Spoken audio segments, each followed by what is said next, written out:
Good morning and welcome to the Seymour Library Pollinator Garden.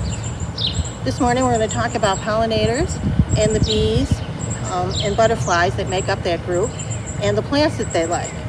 I'm standing in front of the salvia, which is a bee. Bees just love it. They just love it, and you will see later on, if you have these in your garden, that they'll be all over it.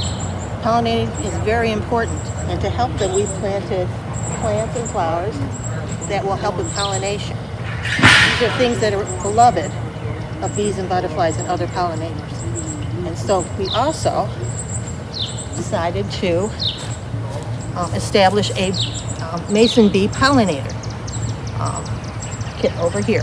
This is our mason bee kit. It came from rentmasonbees.com.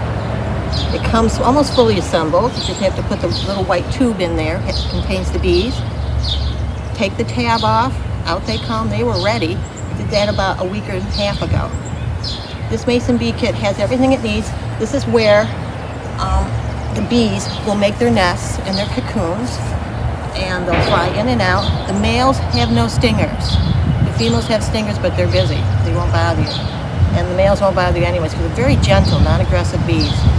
They don't protect the queen, so they don't feel like they have to protect the hive.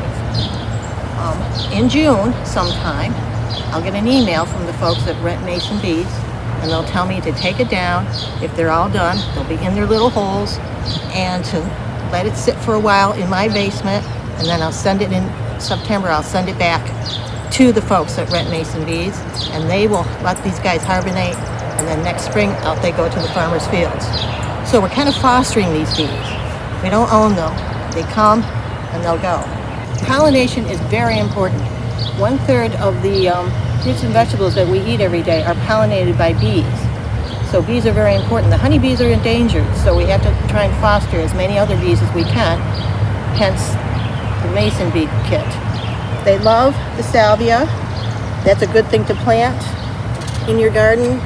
Anything that has a nice flat flower, zinnias, goldenrod, any of those things are wonderful for pollinators.